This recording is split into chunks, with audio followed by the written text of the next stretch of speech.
Innal hamdalillah nahmaduhu wa nasta'inuhu wa nastaghfiruhu wa natubu ilaih wa na'udzu billahi min shururi anfusina wa sayyiati a'malina may yahdihillahu fala mudilla lahu wa may yudlil fala hadiyalah wa asyhadu an la ilaha illallah wahdahu la syarikalah wa asyhadu anna Muhammadan abduhu wa rasuluhu la nabiyya ba'dah. Ya ayyuhalladzina amanu taqullaha haqqa tuqatih wa la tamutunna illa wa antum muslimun. Fa inna asdaqal hadithi kitabullah wa khairal huda huda Muhammadin sallallahu alaihi wasallam wa syarrul umuri muhdatsatuha wa kullu muhdatsatin bid'ah wa kullu bid'atin dhalalah wa kullu dhalalatin finnar. Hadirin dan hadirat yang dirahmati oleh Allah Subhanahu wa taala, alhamdulillah pada kesempatan hari ini Allah Subhanahu wa taala mempertemukan kita di masjid yang penuh berkah ini, Masjid Al-Azhar di Cempaka Putih ya. Semoga pertemuan kita diberkahi oleh Allah Subhanahu wa taala. Salawat dan salam tercurahkan selalu kepada junjungan kita Nabi Muhammad sallallahu alaihi wasallam dan juga kepada keluarganya serta seluruh sahabat beliau tanpa terkecuali. Pada kesempatan kali ini kita berkumpul bersama-sama untuk mempelajari dan belajar bagaimana kita bisa menjadi hamba yang bersyukur kepada Allah Subhanahu wa taala. Dan tentunya menjadi hamba yang bersyukur kepada Allah bukanlah perkara yang mudah. Karena syukur merupakan ibadah yang sangat agung. Dia ibadah yang berkaitan dengan amalan hati, amalan lisan, ya, dan juga anggota tubuh. Ya, oleh karenanya bersyukurlah ibadah yang berkaitan dengan amalan hati, amalan lisan dan juga amalan tubuh.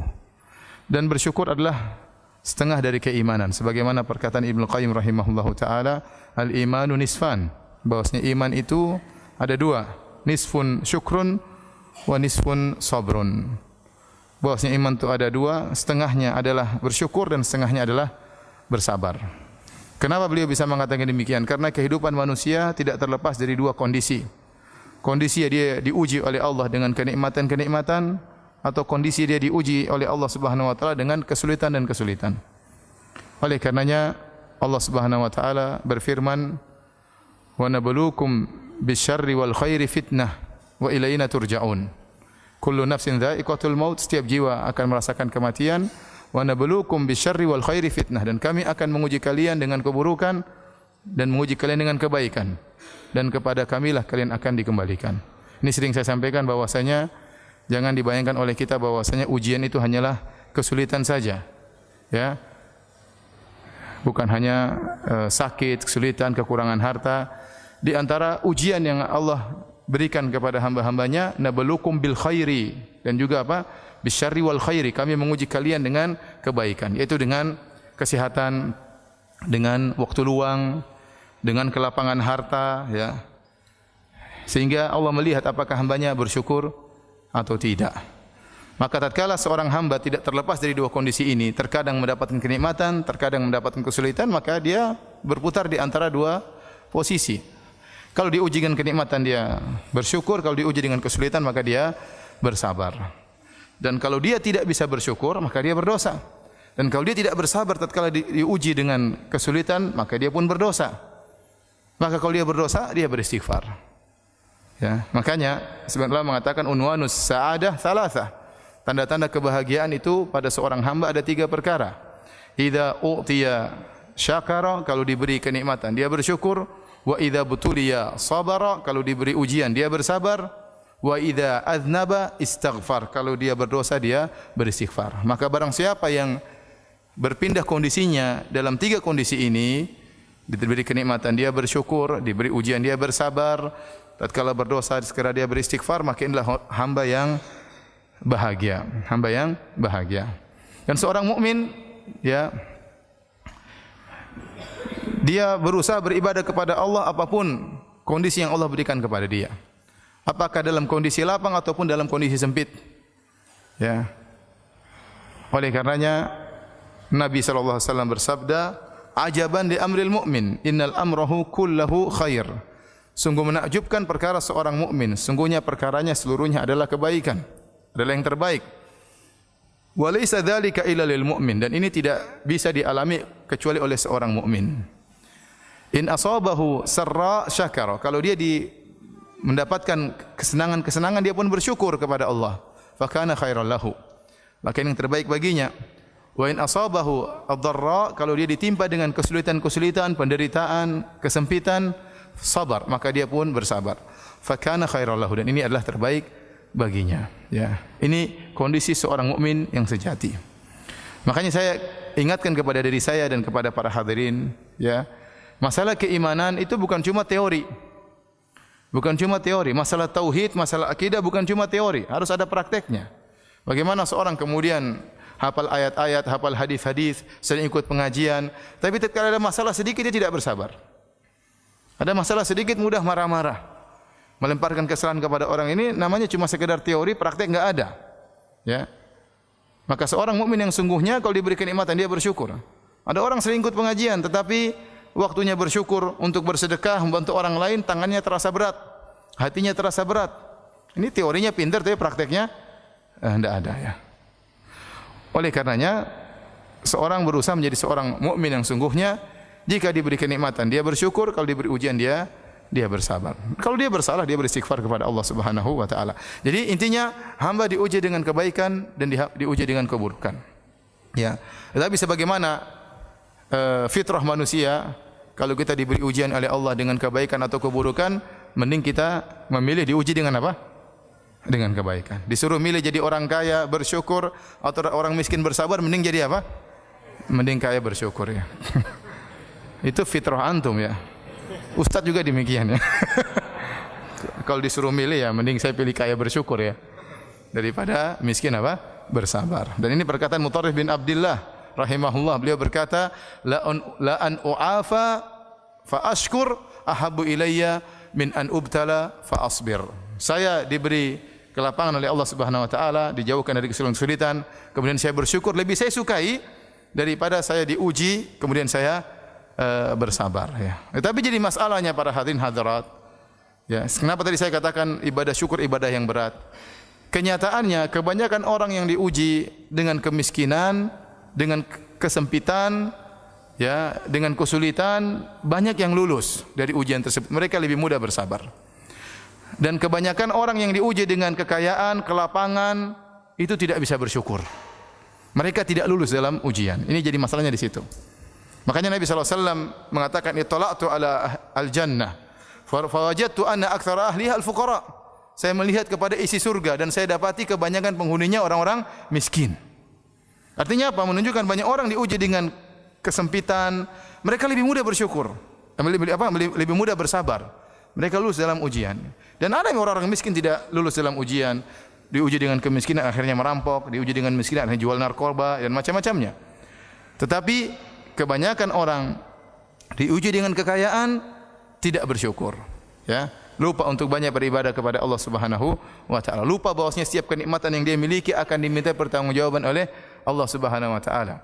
Tsumma la tus'alunna yauma idzin 'anil na'im. Sungguhnya kalian akan dimintai pertanggungjawaban atas segala nikmat yang kalian rasakan. Ya. Kalla innal insana la yatagha ar-ra'ahu istaghna. Sungguhnya manusia sungguh-sungguh akan melakukan perbuatan melampaui batas kapan? Ar-ra'ahu istaghna, tatkala dia merasa dirinya sudah berkecukupan sehingga dia lupa.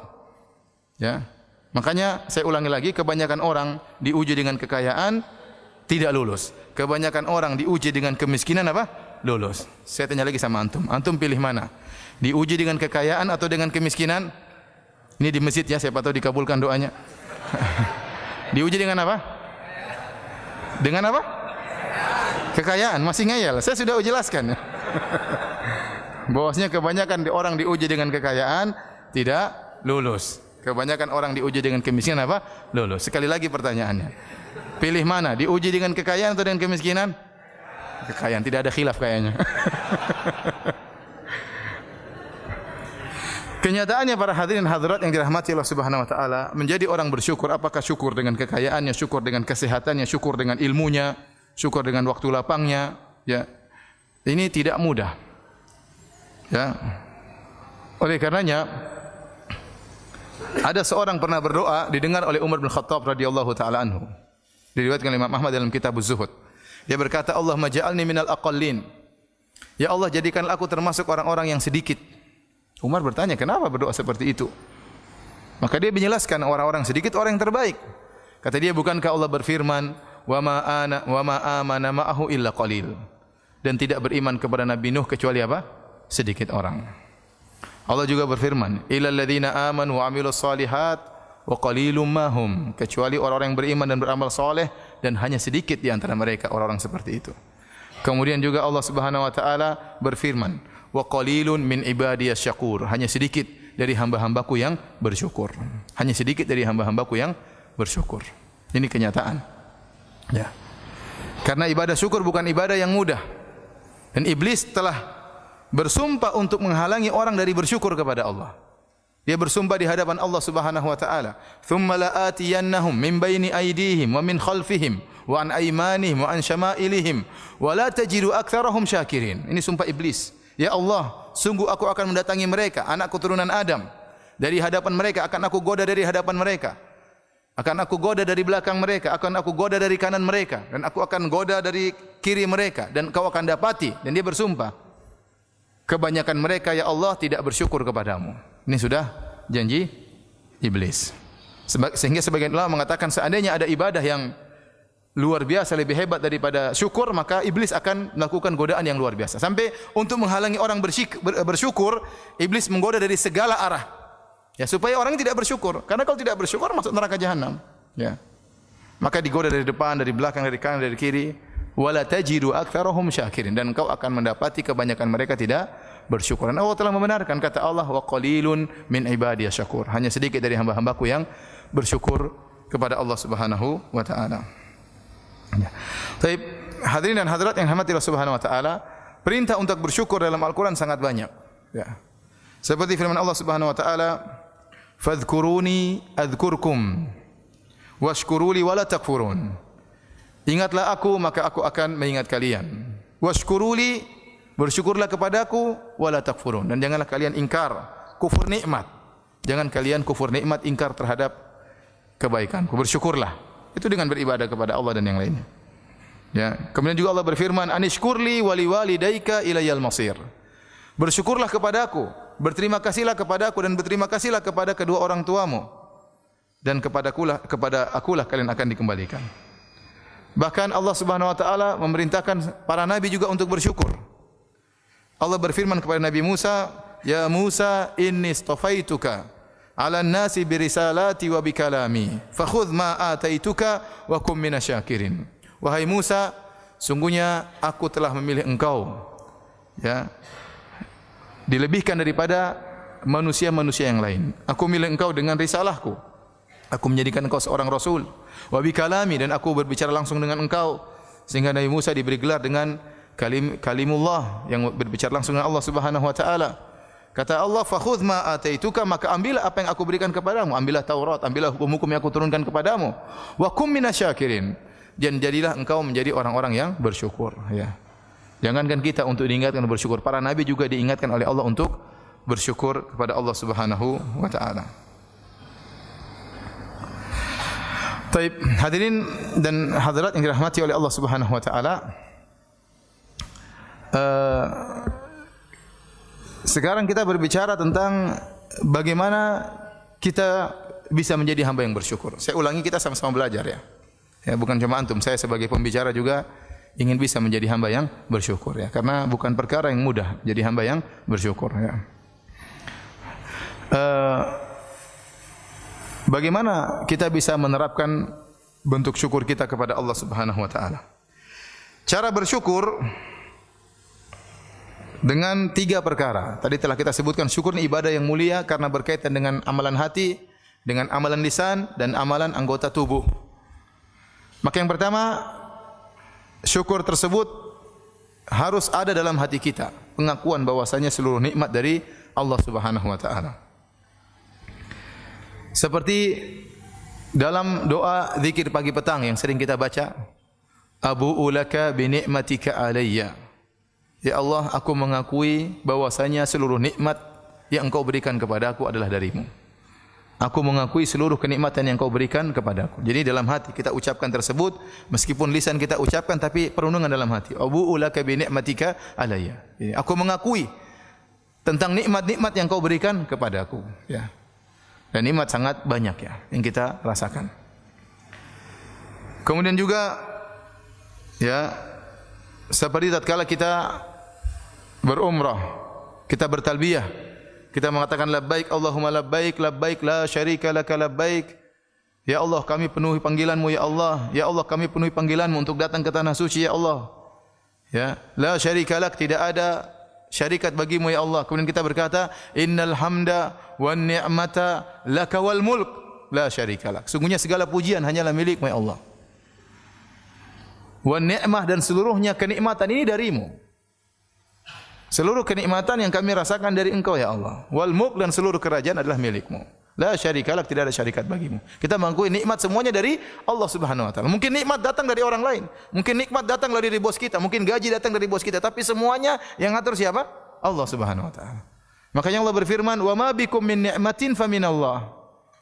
Nikmat apa saja yang kalian rasakan dari Allah. Dan ini kita harus tahu, "Wa ma bikum min ni'matin faminallah." Ya. Apa saja kenikmatan yang ada pada kalian semuanya dari Allah Subhanahu wa taala. Nikmat apa saja itu semua dari Allah. Nikmat kesehatan, nikmat ketentraman, nikmat keluarga, nikmat anak-anak ya. Nikmat bisa bernafas, nikmat macam-macam. Semuanya dari Allah Subhanahu wa taala, tidak dari makhluk, tidak dari satu pun. Ya. Kata Allah Subhanahu wa taala, "Ya ayyuhalladzina amanu dzkuru ni'matallahi 'alaikum. Hal min khaliqin ghairullahi yarzuqukum minas sama'i wal ard." La ilaha illahu. Kata Allah, wahai orang-orang yang beriman, ingatlah tentang nikmat-nikmat yang Allah berikan kepada kalian. Apakah ada pencipta lain yang memberikan rizki kepada kalian dari langit dan bumi? Tidak ada. Tidak ada yang menciptakan kecuali siapa? Allah Subhanahu wa taala. Semua di alam semesta ini adalah milik Allah. Kita harus akui dengan hati kita. Makanya Allah mengatakan, walladzina tad'una min dunillah walladzina tad'una min dunihi ma yamliquna min qitmir. Kata Allah, dan seluruh ya orang-orang yang disembah selain Allah, seluruh sembahan-sembahan, berhala-berhala, sembahan-sembahan yang disembah selain Allah Subhanahu wa taala, ma yamlikuna min qitmir. Mereka tidak memiliki meskipun hanya selaput yang ada di biji korma.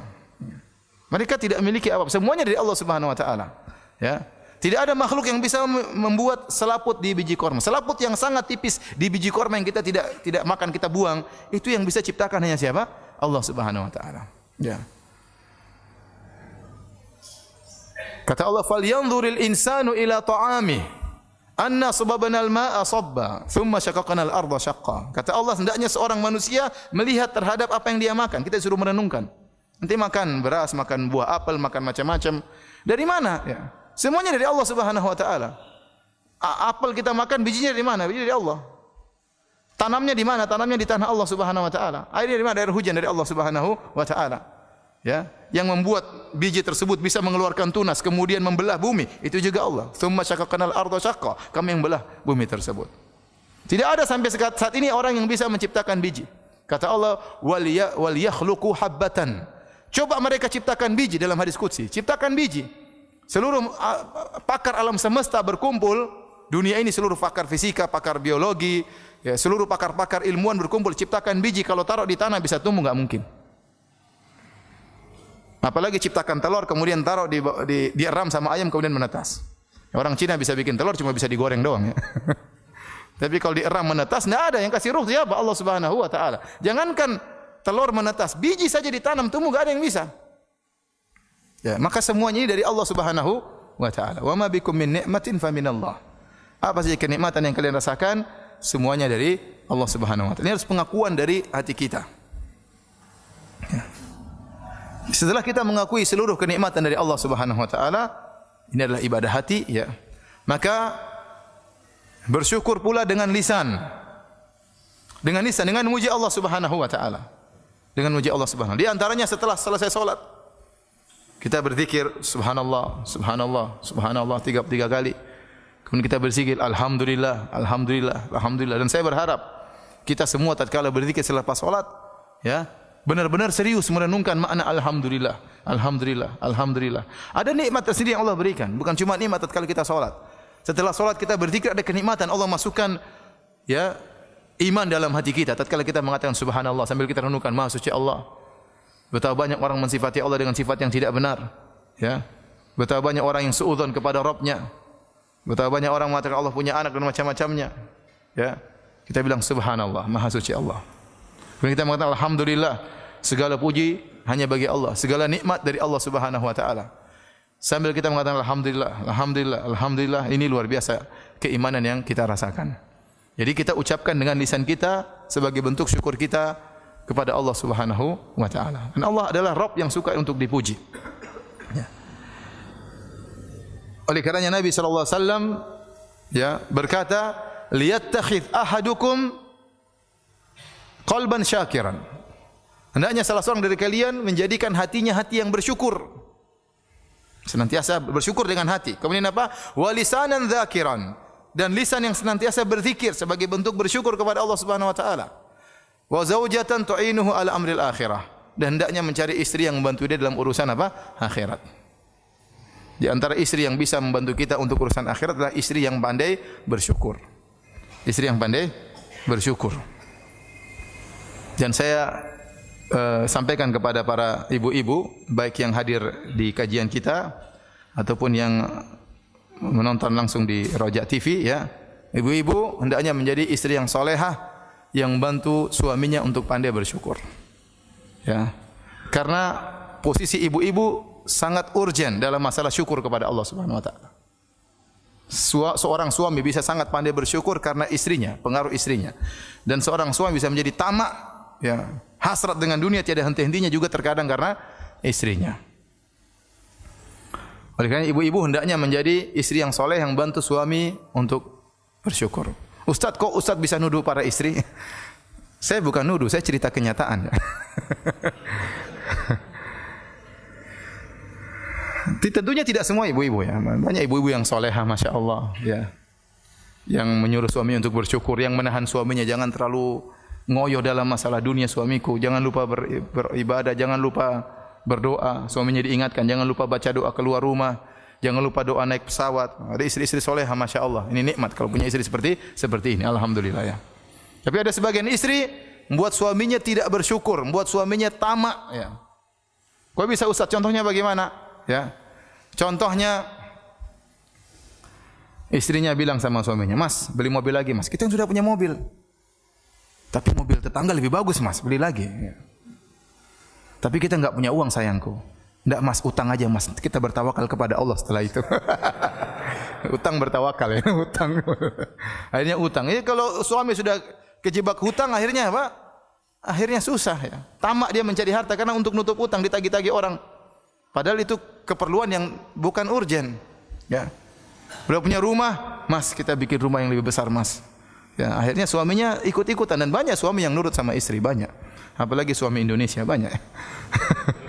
Nurut. Akhirnya istrinya minta rumah baru, cari lagi berusaha bikin rumah yang lebih besar. Akhirnya habis waktunya, kapan bersyukurnya, kapan baca Qur'annya, kapan ngajinya, ya. Istrinya yang berpengaruh.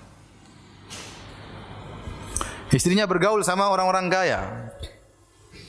Ya, kata orang kalau Anda ingin menjadi orang yang bahagia, jangan sering bergaul sama orang kaya. Karena kalau Anda bergaul sama orang kaya, menderita ya. Ketemu teman, HP-nya lebih bagus. Ketemu teman, mobilnya lebih bagus. Masuk ke rumah teman, rumahnya lebih apa? Bagus. Kayaknya menderita. Ente ingin bahagia, main sama orang miskin. Temu enggak punya mobil. Alhamdulillah saya punya mobil. HP-nya HP jadul. Kita bersyukur HP saya lebih bagus ya. Nah, apalagi ibu-ibu. Kalau ibu-ibu sudah bergaul sama ibu-ibu yang kaya, ya. Waduh. Dan sering terjadi ejek-ejekan di antara ibu-ibu. Ini sering terjadi. Sekali lagi ini bukan menuduh ya. Tapi apa? Kenyataan. Tentu lagi tidak semua ibu-ibu, sebagian ibu-ibu ya. Saya tidak ingin mengumumkan dosa ya. Saya katakan sebagian ibu-ibu. Banyak ibu-ibu yang solehah ya. Kalau pergi ke pertemuan ibu-ibu, banyak bahan yang sering dijadikan komentar para ibu-ibu ya. Itu ukhti itu, kita itu, ummu itu, kalau setiap kita ketemu bajunya enggak pernah ganti ya. Jadi memang dia mungkin enggak punya, bajunya cuma 2, 3 dan macam-macam. Baju dikomentari. Ya.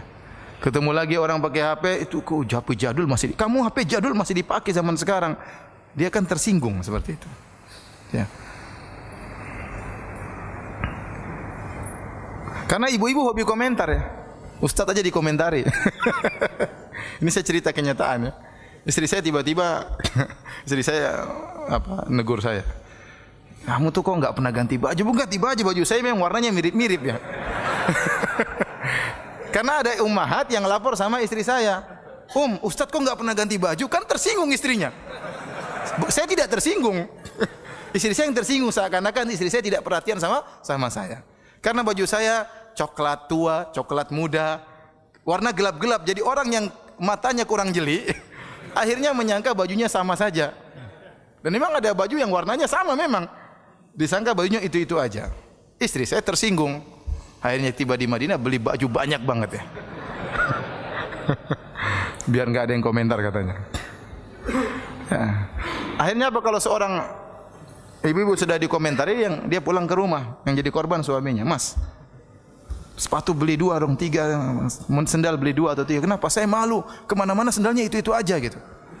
Dompet juga ganti, Mas, beli berapa gitu, kasihan. Ini akibat bergaul dengan orang kaya.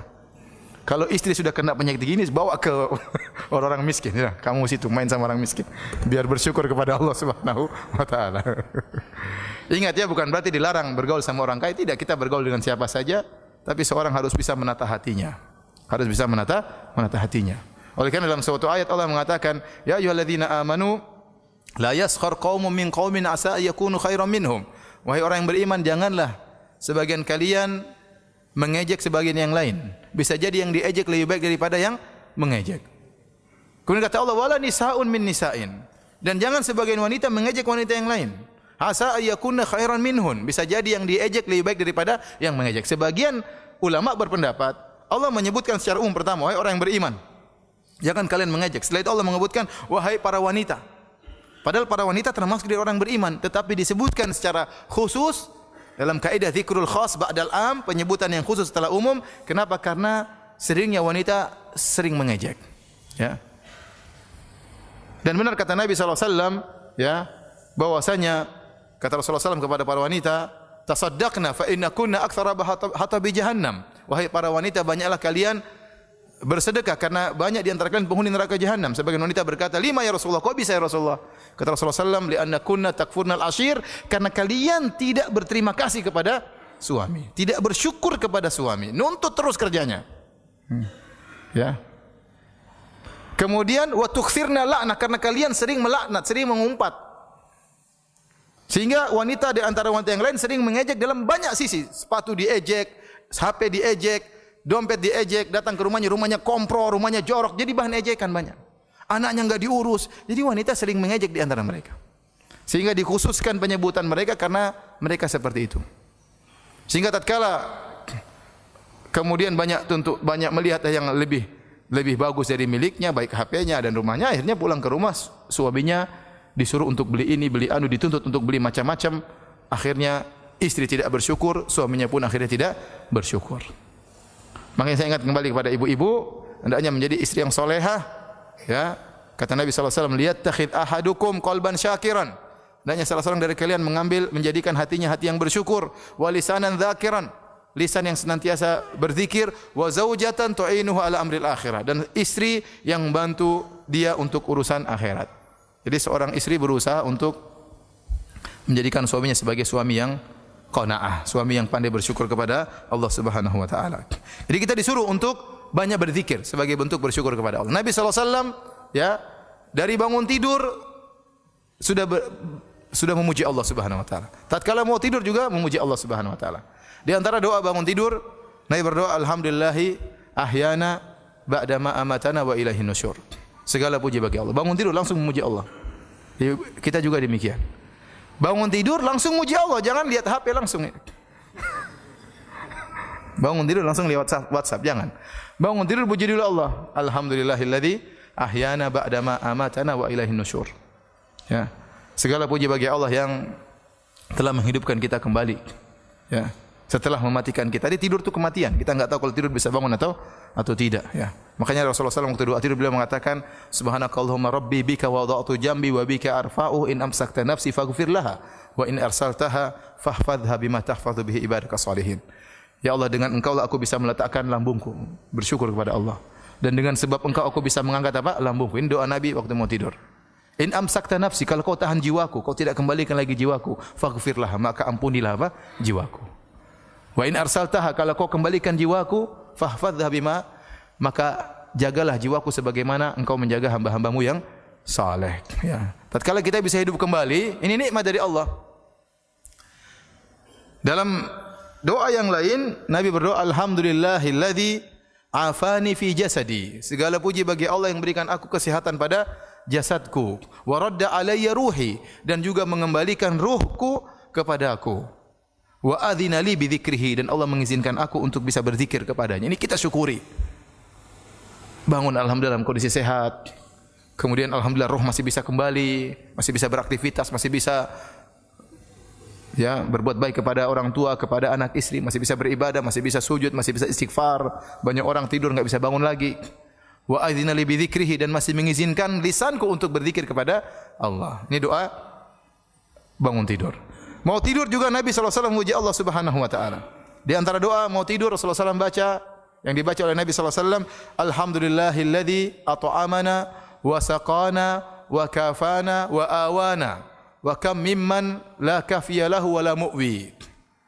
Kata Nabi SAW, segala puji bagi Allah yang telah memberikan aku makan, telah memberikan aku minum, ya, telah mencukupkan aku, telah beri naungan rumah untuk aku tidur. Betapa banyak orang yang tidak ada yang memberi kecukupan kepadanya dan tidak ada naungan baginya.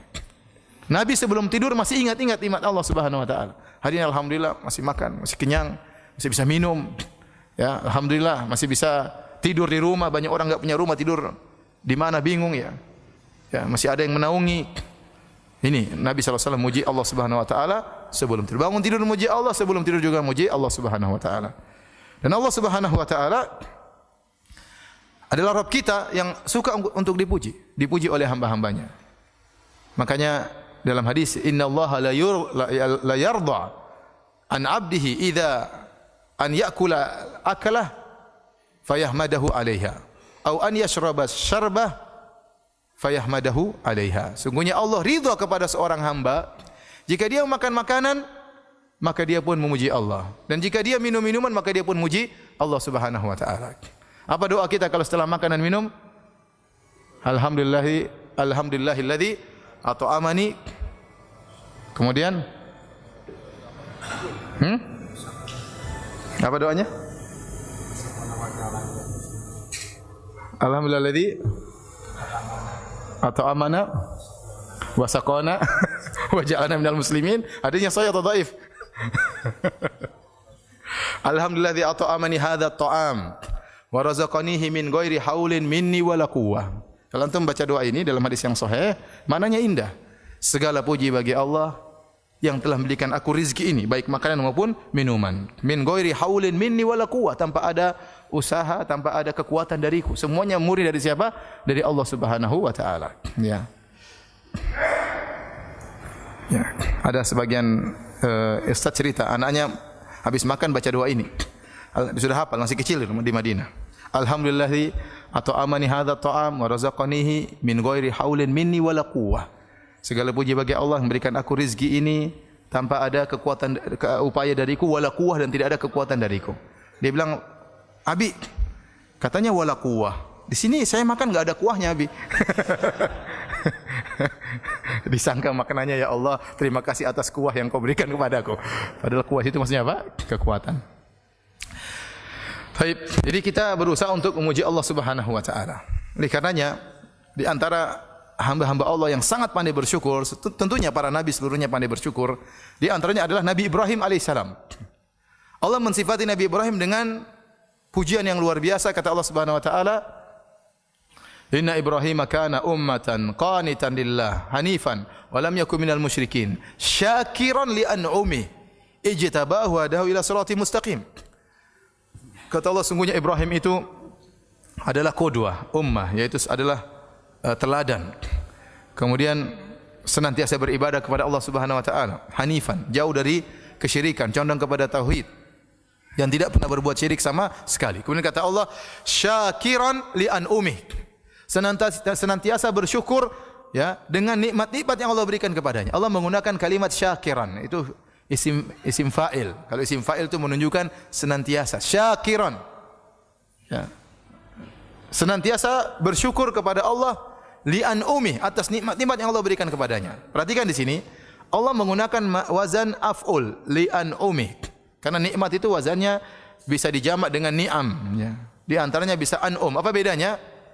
Mufradnya nikmatun, bisa dijamak dengan ni'am, wazannya fi'al, bisa dijamak dengan an'um, wazannya af'ul. Bedanya di mana? Dalam bahasa Arab untuk menjamak menggunakan timbangan huruf yang lain. Kalau Indonesia dijamak jadi ulang, ya. Manusia, manusia, manusia, ya. Orang, orang-orang, ya. Masjid, masjid, masjid. Kalau bahasa Arab enggak, masjid jadi masajid. Ya. Ada perubahan di antaranya, ya, dirubah tambahan huruf atau yang lainnya, ya. Jadi kalau menerjemahkan bahasa Arab terkadang jadi panjang banget, ya. Karena kalau sudah jamak jadi apa? Diulang, ya. Kereta ya kereta-kereta, ya. Pertolongan, jadi panjang. Nah, kalau orang Arab ni'mah mufradnya kata tunggal bisa dirubah menjadi ni'am atau an'um. Nah, kalau apa bedanya? Jadi dirubah dengan jamak taksir, ya.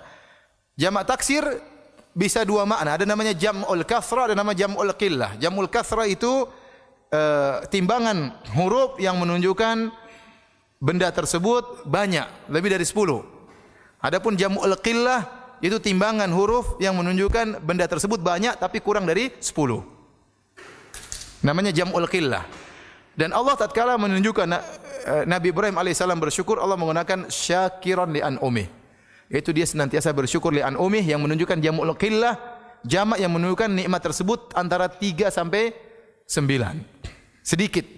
Sehingga Imam Syaukani rahimahullah dalam kitabnya Fathul Qadir tatkala mengomentari ayat ini, beliau berkata Nabi Ibrahim alaihissalam, ya, senantiasa bersyukur kepada Allah bahkan pada nikmat-nikmat yang sedikit.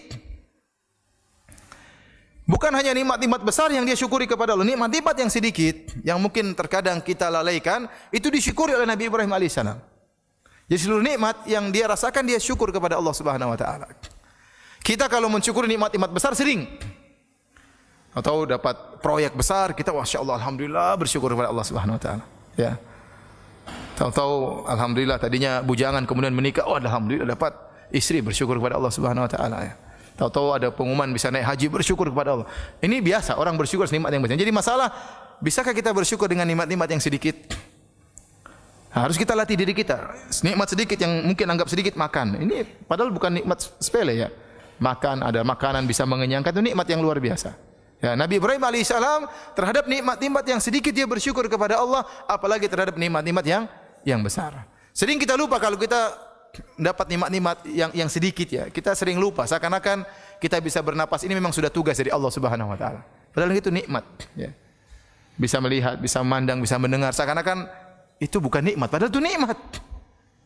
Nikmat yang luar biasa. Tapi sering kita lupa untuk bersyukur kepada Allah Subhanahu wa taala. Sebenarnya Allah mengatakan kalau Anda ingin tahu bagaimana nikmat memandang, sekali-sekali bangun tidur kemudian tutup mata Anda, bangun tidur tutup mata, kemudian jalanlah menuju ke kamar mandi. Coba tanpa melihat, kan susah. Masuk kamar mandi kemudian cari odol di mana, cari sabun di mana, ya, handuk di mana, ya. Setengah mati, enggak gampang. Kehilangan pandangan itu tidak adalah musibah yang besar. Padahal kita alhamdulillah senantiasa mau lihat kapan mau lihat, mendengar kapan mau mendengar, mau berbicara, ya. Kemarin saya ketemu dengan sebagian ikhwan, subhanallah masih umur 41, kena gula kemudian kena stroke. Alhamdulillah stroke-nya sudah sembuh tapi masih ada asarnya.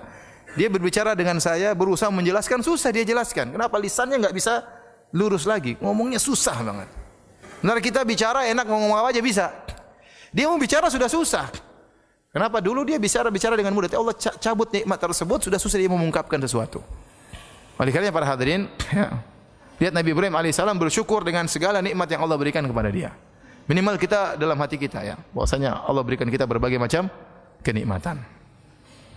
Taib, jadi kita bersyukur kepada Allah dengan lisan kita, memuji Allah Subhanahu wa taala, ya. Sering kita mengatakan alhamdulillah, alhamdulillah ala kulli hal. Ya, subhanallah bihamdihi. Ya, itu di antara makna subhanallah bihamdihi, maha suci Allah disertai dengan memujinya. Subhanallah bihamdihi itu maksudnya apa? Maha suci Allah disertai dengan pujian. Wa bihamdihi itu kita memuji siapa? Allah Subhanahu wa taala. Taib.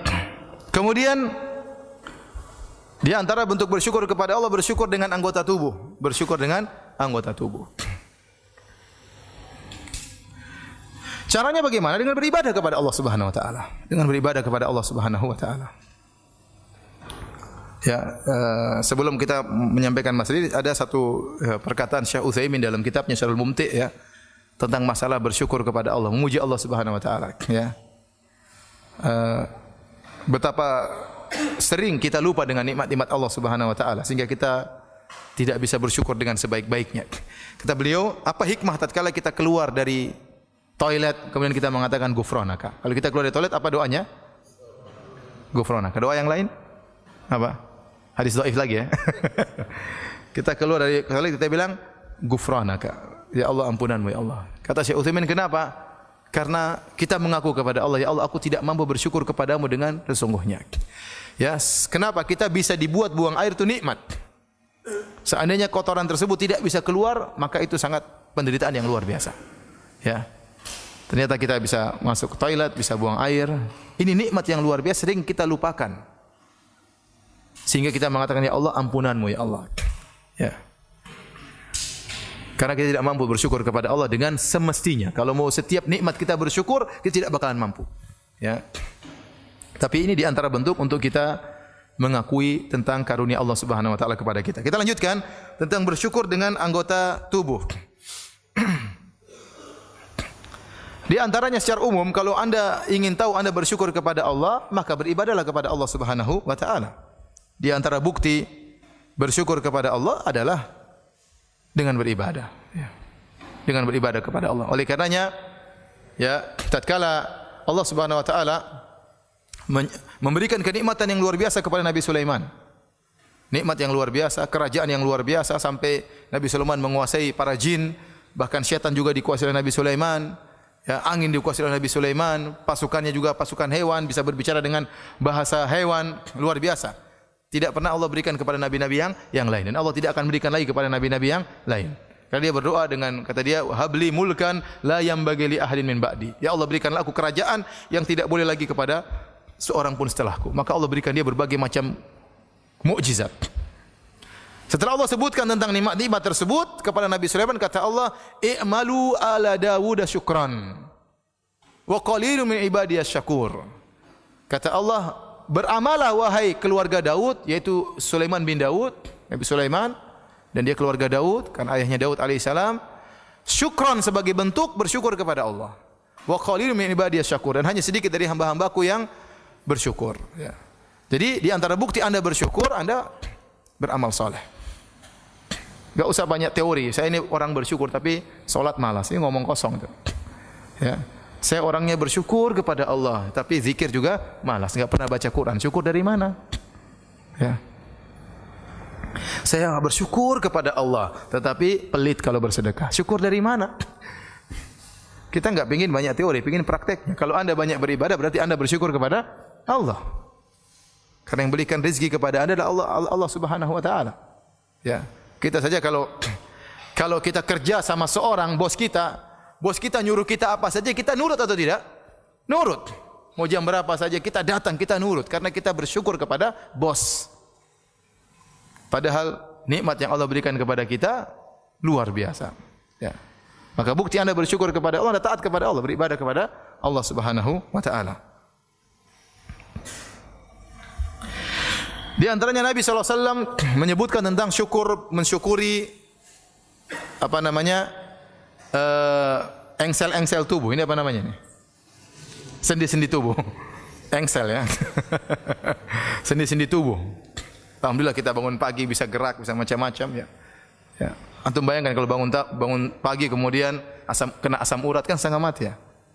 Bayangkan jalan setengah mati. Saya ketemu teman masih muda, ketemu di mana? Ustaz Firanda ya. Tahu-tahu pakai tongkat 2. Kenapa kakinya? Asam urat Ustaz, kasihan. Ada orang badan kekar kemarin ketemu, kemarin jalan mingi-mingi. Kenapa? Badannya kekar, asam urat. Mau apain?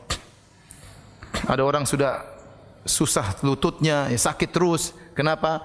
Katanya pelicinnya sudah habislah, macam-macam lah. Kita alhamdulillah gerak-gerak macam-macam mudah. Coba lihat orang kalau kena orang bilang apa?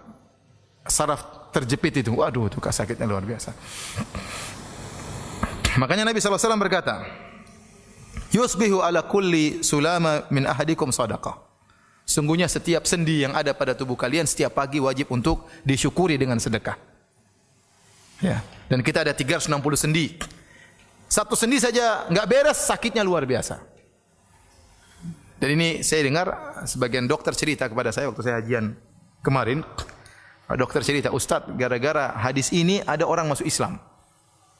Kenapa? Ada seorang pakar sendi, dia menghitung sendi-sendi dalam tubuh manusia, ternyata benar 300 berapa? 60. Padahal yang mengucapkannya Nabi SAW 1400 tahun yang lalu. Akhirnya dia masuk Islam gara-gara hadis ini. Ya. Jadi satu sendi saja enggak beres, kita menderita dan sakitnya luar biasa. Maka kata Nabi, setiap sendi dari 360 sendi wajib untuk disedekahkan sebagai bentuk syukur kepada Allah Subhanahu wa taala. Kemudian Nabi menjelaskan cara bersyukur seperti apa? Kullu tahmidatin shadaqah. Kullu tasbihatin shadaqah. Bertasbih itu sedekah sebagai bentuk syukur kepada sendi. Memuji Allah juga sedekah. Kullu tahlilatin la ilaha illallah juga sedekah. Kullu takbiratin sedekah. Setiap bertakbir sedekah. Amrun bil ma'ruf sedekah. Menyeru orang kepada kebaikan sedekah. Wa nahyun 'anil munkar, mencegah orang dari perbuatan munkar juga sedekah. Kemudian kata Nabi, wa yujzi an dzalika rak'atani yarka'uhuma minadh-dhuha. Dan cukup mewakili itu seluruhnya dengan salat 2 rakaat di waktu apa? Duha. Itu sebagai bentuk syukur Anda kepada Allah. Jadi syukur beribadah kepada Allah Subhanahu wa taala. Semakin Anda banyak bersyukur, banyak beribadah, Anda membuktikan Anda banyak bersyukur.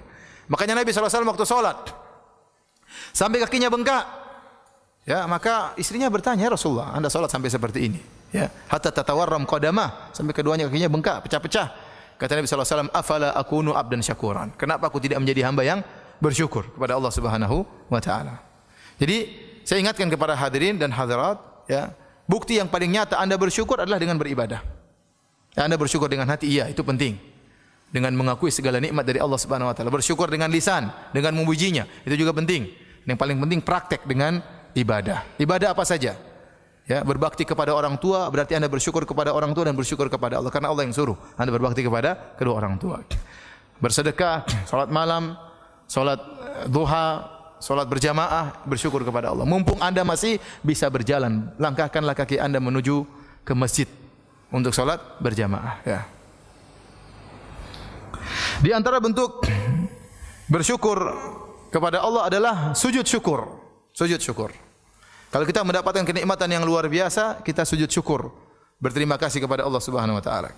Dalam hadis yang dihasankan oleh Syekh Albani rahimahullahu taala, an Abi Bakrah, dari sahabat Abi Bakrah radhiyallahu anhu, beliau berkata, "Kana Rasulullah sallallahu alaihi wasallam idza ja'ahu amrun sururan aw yusarru bihi kharra sajidan syakiran lillah." Kalau Nabi didatangkan kabar yang menggembirakan beliau, amru sururin au busyira bihi, dalam riwayat perkara yang membuat beliau gembira atau kabar gembira yang menyenangkan hati beliau, kharra sajidan syakiran lillah, maka beliau pun langsung sujud syukur kepada Allah Subhanahu wa taala. Oleh karenanya pendapat yang kuat dalam masalah sujud syukur tidak diwajibkan untuk bersuci. Kapan kita mendengar nikmat yang luar biasa, kita bertakbir Allahu Akbar, kemudian apa? Sujud syukur. Kemudian kita muji Allah Subhana rabbiyal a'la, subhana rabbiyal a'la, subhana rabbiyal a'la, ya. Kapan saja. Ya, beda dengan sujud tilawah. Sebenarnya Allah mengatakan sujud tilawah harus berwudu. Tapi kalau sujud syukur, kapan saja kita dengar kenikmatan, segera sujud syukur kepada Allah Subhanahu wa taala. Oleh karenanya bagaimana dipraktikkan oleh para salaf, ya. Contoh dipraktikkan oleh Abu Bakar radhiyallahu taala anhu. Abu Bakar radhiyallahu anhu tatkala sampai kabar kepada beliau tentang wafatnya atau tewasnya Musailimah al-Kadzdzab, Musailimah yang pernah mengaku sebagai nabi, dan terjadi peperangan antara kaum muslimin dengan pasukannya Musailimah, nabi palsu, dan banyak kaum muslimin yang terbunuh tatkala itu, ya. Maka begitu dengar Musailimah telah tewas, Abu Bakar pun sujud bersyukur kepada Allah Subhanahu wa taala. Demikian juga Ali bin Abi Thalib. Di zaman Ali bin Abi Thalib, Rasulullah SAW telah kabarkan kepada Ali bin Abi Thalib bahwasanya, ya, saya khruju fi akhiriz zaman, akan keluar di akhir zaman, qaumun, yaitu orang-orang Khawarij, hudatsaul asnan, sufahaul ahlam, yang mereka masih muda dan kemudian mereka juga orang-orang bodoh, ya. Kemudian apa? Yamrukuna minad din kama yamrukus sahmu minar ramiyah. Mereka keluar dari agama seperti keluarnya anak panah yang menembus hewan buruan. Tidak tercantol di tubuh anak panah tadi, tidak tercantol di tubuh hewan, tapi langsung tembus keluar. Dan Rasulullah SAW sebutkan akan ada orang-orang Khawarij di akhir zaman para sahabat. Itu di zaman Ali bin Abi Thalib, ya. Dan Rasulullah SAW sebutkan di antara orang-orang Khawarij cirinya ada dza sudyah, yaitu ada seorang lelaki yang tangannya buntung dan di ujungnya ada semacam tai lalat yang besar namun ada uraian rambut. Bentuknya seperti sudyah, seperti puting wanita ya. Jadi seperti sudyah itu dalam bahasa Arab artinya puting ya. Tapi seperti tai lalat yang besar. Waktu Ali bin Abi Thalib memerangi orang Khawarij, setelah selesai peperangan tersebut, Ali bin Abi Thalib menyuruh para anak buahnya, iltamisu dza sudyah. Carilah kalian orang yang memiliki ciri seperti itu. Maka para sahabat cari di antara orang-orang yang terbunuh, enggak dapat. Ya'ruku jabinuhu, maka Ali pun berkeringat, keringat. Ya, khawatir salah ini, padahal Nabi sudah sebutkan, tapi Ali yakin bahwasanya yang dia perangi adalah orang Khawarij. Maka Ali berkata, "Inni ma kadzabtu wala kudzibt." Sungguhnya aku tidak berdusta dan saya juga tidak mungkin didustai. Karena yang menyampaikan bahwasanya ada orang ciri seperti itu adalah Rasulullah sallallahu alaihi wasallam. Rasul kata Ali, "Cari lagi." Akhirnya cari ternyata ditemukan orang seperti itu tertumpuk-tumpuk mayat yang lain. Tadi tidak ketahuan karena tertumpuk mayat yang lain. Setelah dibuka-buka ternyata ada orang seperti itu, tangannya buntung, di ujungnya ada semacam tai lalat besar, kemudian ada untaian rambut-rambut.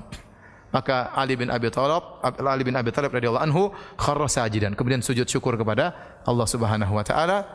Ternyata dia sudah benar memerangi orang-orang Khawarij tersebut. Demikian juga disebutkan Hasan Al-Basri waktu mendengar kabar tentang terbunuhnya Hajjaj bin Yusuf Ats-Tsaqafi, dia pun sujud syukur karena Hajjaj bin Yusuf Ats-Tsaqafi orang yang kejam, membunuh para ulama ya, memerangi para ulama, menyiksa.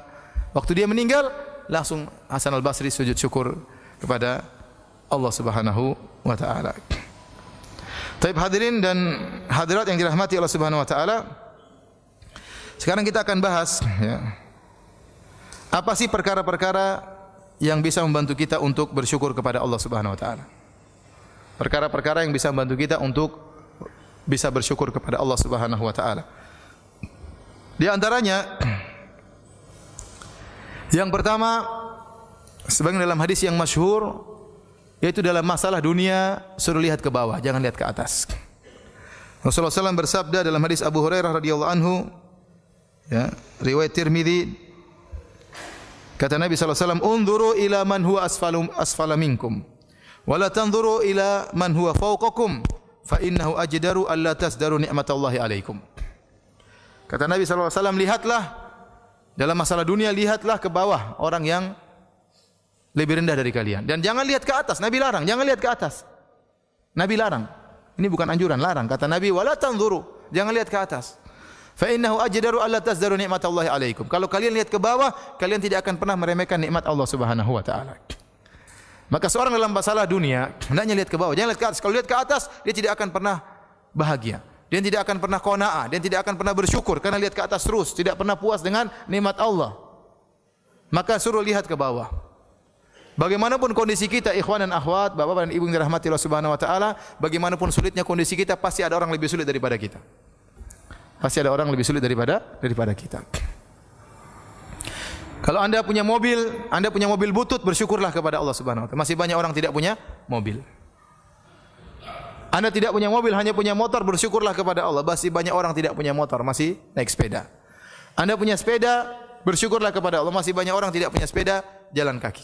Anda tidak punya sepeda, ya, hanya berjalan kaki, bersyukurlah kepada Allah. Masih banyak orang tidak bisa jalan. Ya. Oleh karenanya, bagaimanapun kondisi orang, kalau lihat ke bawah dia akan bersyukur kepada Allah Subhanahu wa taala. Tapi kalau lihat ke atas, masalah dunia tidak akan pernah berhenti. Manusia tidak ada titik klimaks dalam mencari harta, tidak ada titik klimaks dalam mencari kepuasan. Sudah punya rumah, ingin punya rumah banyak lagi. Sudah punya mobil, ingin punya mobil banyak lagi. Ini sifat manusia. Kata Nabi sallallahu alaihi wasallam, "Lau kana li ibni Adam wadiyani min dhahab, labtaghu thalithan. Wa ma yamla'u jawfa ila turab." Seandainya anak Adam memiliki 2 lembah emas, dia akan mencari lembah yang ketiga, dan dia tidak akan berhenti kecuali setelah mulutnya dipenuhi dengan pasir. Sudah mati baru selesai. Selama dia masih hidup, dia tamak. Dan kita mendapati beberapa orang sudah tua, harusnya orang ini istirahat beribadah kepada Allah. Sudah kaya, seandainya dia tua miskin, ya mungkin kita tanggung jawab sebagai kepala rumah tangga. Ini sudah tua, sudah punya kekayaan, masih saja sibuk urusan dunia, tidak berhenti-berhenti. Menyedihkan. Kapan dia sisihkan waktu untuk beribadah kepada Allah Subhanahu wa taala? Tidak akan ada kepuasan, tamak terus. Kata Allah Subhanahu wa taala, "Alhaakumut takatsur Kata Allah, alhaakumut takatsur hatta zurtumul maqabir. Kalian telah dibuat lalai oleh at-takatsur. Apa itu at-takatsur yang membuat manusia lalai? At-takatsur artinya berlomba-lomba untuk saling banyak-banyakan. Ini membuat kita lalai. Seorang sudah punya rumah, pingin punya rumah besar. Kalau memang dia pingin punya rumah lebih besar karena ada keperluan, anaknya tambah banyak, istrinya tambah banyak, ya enggak jadi masalah. Ini anaknya 2, istrinya cuma 1, terus mau rumah besar-besar, ngapain? Karena untuk membangun rumah ini benar-benar melalaikan. Antum kira bangun rumah enggak lalai? Melalaikan. Pertama cari tanah dulu, putar-putar sana sini, belum tentu dapat. Kemudian tawar-menawar tanah, kemudian macam timbun, kemudian bangun, ditongkrongi, ngurusi tukang dan macam-macamnya. Belum rubah-rubah ini, rubah anu, belum pilih ini, beli anu. Akan orang bangun rumah terkadang setahun 2 tahun. Kalau ternyata hanya sekedar untuk berbanyak-banyakan, tidak ada maslahat yang mengharuskan dia punya rumah besar, hanya habisin waktu. Ini benar, kapan baca Quran, kapan mau ikut pengajian, kapan mau macam-macam, susah. Jadi yang buat orang banyak lalai bukan masalah tidak cukup. Kalau orang tidak cukup kemudian karena miskin dia berusaha, kita bilang kita kasih uzur. Dia udah kerja ternyata gajinya tidak mencukupi untuk menafkahi anak istrinya. Dia kerja part time. Banyak orang seperti ini. Ini kita mungkin kasih uzur, bagaimana lagi? Daripada dia ngemis, mending dia kerja lagi. Yang penting tidak meninggalkan sholat 5 waktu. Yang kita bicarakan bukan orang yang kekurangan, tapi sudah cukup tapi enggak puas. Dan banyak yang model seperti ini. Udah punya mobil, dia cukupi, pingin yang lebih. Ah ini ganti dah, ini kepingin ini tahun sudah 5 tahun, ganti yang lebih baru lagi, ganti lebih baru lagi. Ngapain? Mobil sampai banyak, sampai 4, sampai 5 ya. Dipajang depan rumah, ya ngapain? Masya Allah, datang ke rumah dia ada mobil ini, mobil ini, mobil ini, mobil ini. Buat apa? Yang dia pakai cuma apa? 1. Enggak mungkin dia pakai langsung 4-4-nya kan. Ya akhi, ini semua dihisab nanti oleh Allah Subhanahu wa taala. Ini semua akan ditanya oleh Allah Subhanahu wa taala. Kalau Anda bisa jawab silakan, punya mobil 100 juga enggak jadi masalah. Ya Allah, saya punya mobil 100, kenapa? Karena saya jadikan taksi semua. Ya enggak apa-apa. Banyak orang kerja, banyak orang mesti kalau buat mejeng, buat gaya ngapain? Jadi yang membuat orang banyak binasa, terlalaikan bukan karena kekurangan tapi karena berlomba-lomba, tidak ada kepuasan. Kata Allah, hatta zurtumul maqabir, sampai kalian masuk kuburan baru selesai. Sudah tidak lagi lomba-lomba. Oleh karena dalam masalah dunia, jangan lihat ke atas. Kalau Anda lihat ke atas, Anda tidak akan pernah bahagia. Tidak pernah akan bahagia. Kapan Anda mencapai rasa qanaah, Anda akan bahagia. Oleh karenanya qanaah itu temannya syukur itu kebahagiaan temannya qanaah. Kapan Anda bersyukur, kapan Anda qanaah, Anda akan bersyukur. Kapan Anda bersyukur, Anda akan bahagia.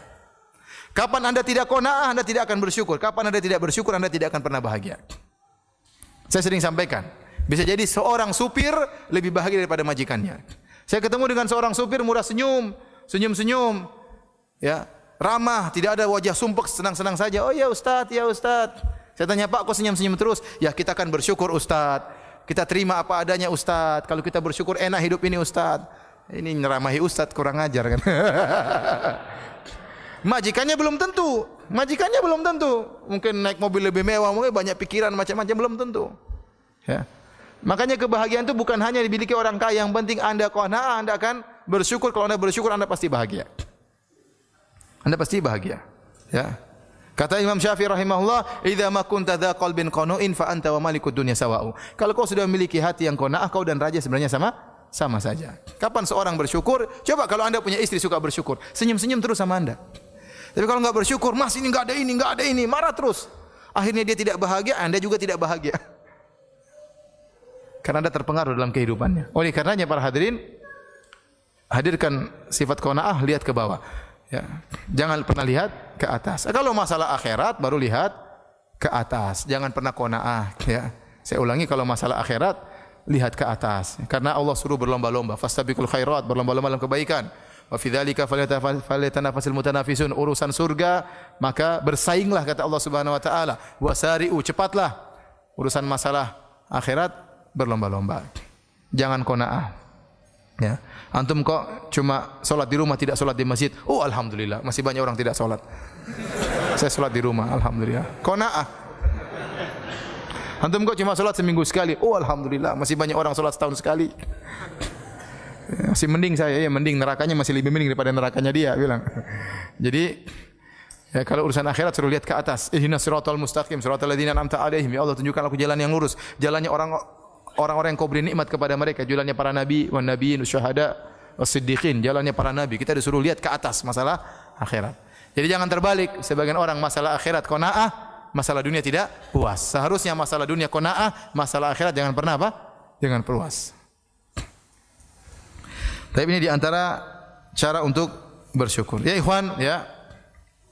Kalau Anda qanaah, Anda bahagia, benar. Sebenarnya kalau Anda pikir ya, apa bedanya Anda sama orang kaya? Anda lihat orang rumahnya gede, rumahnya mungkin harganya 50 miliar, ya. Kita sudah masuk rumah-rumah seperti itu ya. Mungkin harganya mungkin puluhan miliar, ya. Bedanya Anda sama dia apa bedanya? Dia makan, Anda juga apa? Makan. Dia tidur, Anda juga tidur kan? Ya. Iya. Dia naik mobil, Anda juga naik mobil. Entah dia punya mobil sendiri, entah Anda naik Grab atau naik bayar, tapi sama-sama naik mobil. Anda mencret, apakah dia enggak pernah mencret? Apa orang kaya enggak pernah mencret?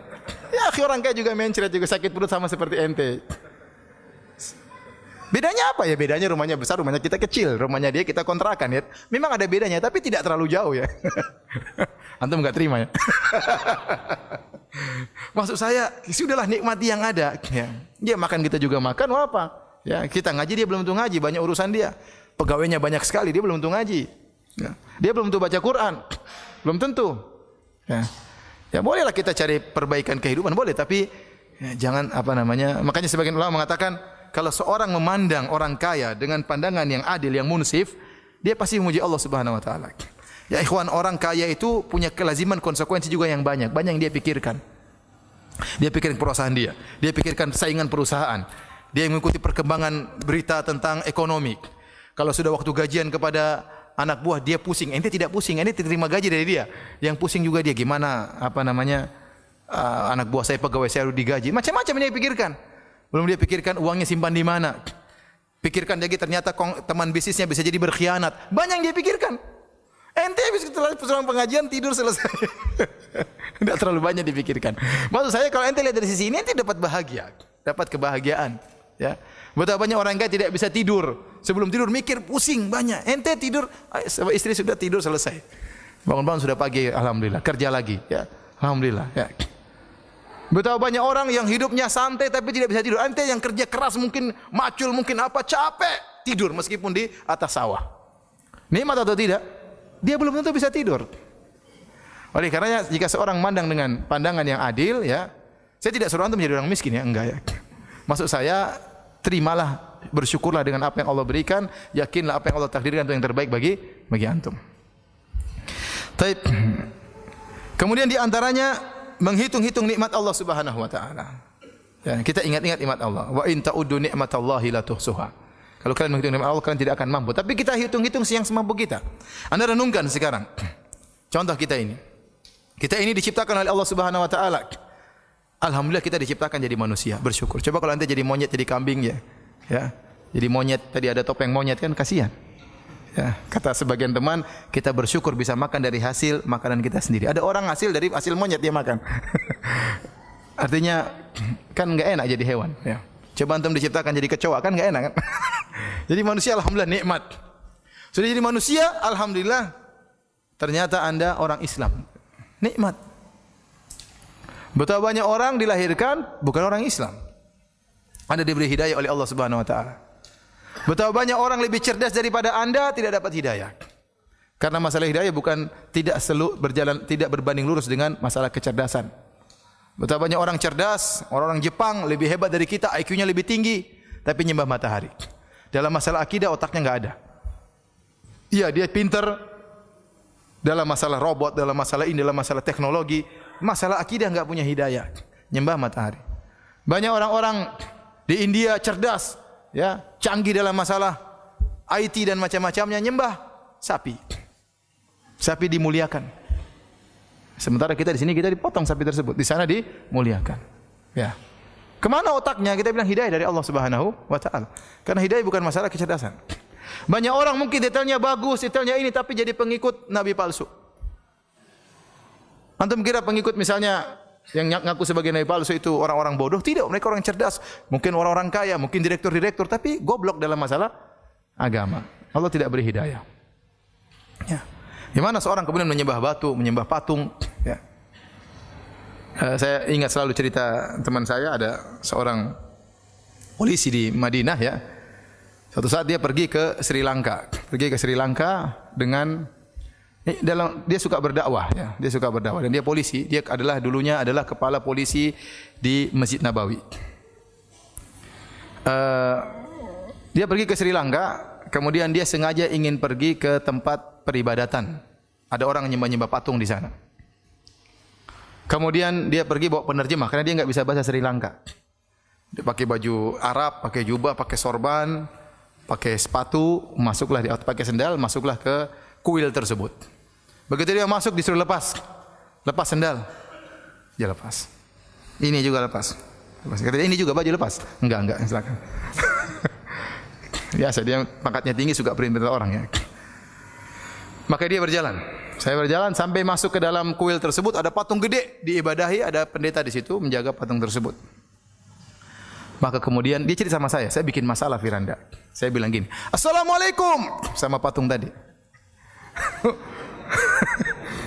Pendetanya kaget, orang-orang juga kaget karena dia teriak keras. Saya sengaja keras kata dia. "Assalamualaikum."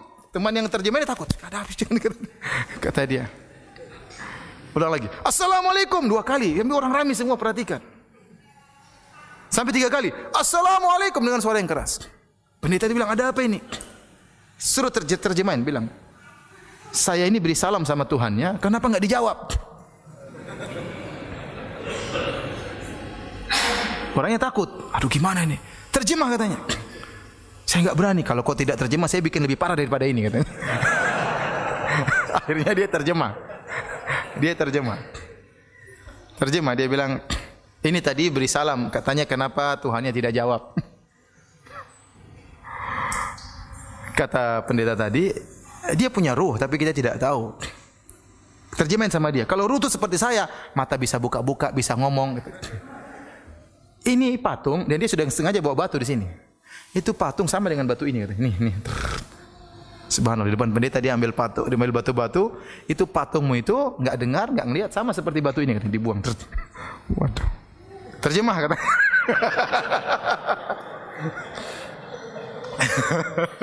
Kata dia, "Syekh, jangan Syekh, kalau kita bisa dibunuh orang."